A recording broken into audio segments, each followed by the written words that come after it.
Hey, hello!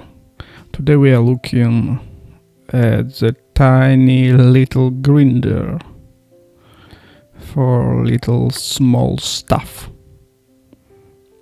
First of all, let's check power consumption and noise.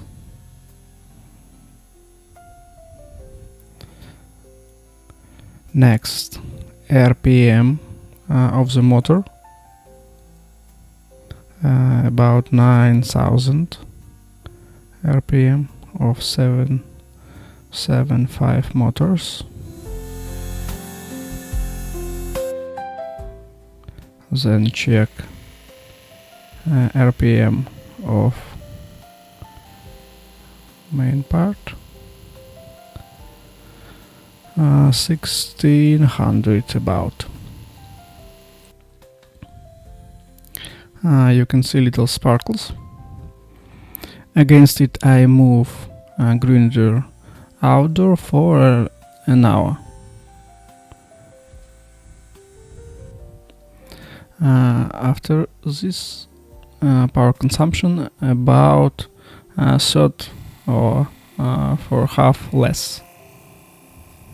So motor more stable after working without any load.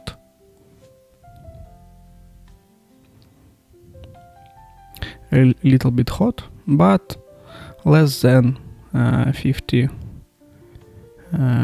Celsius.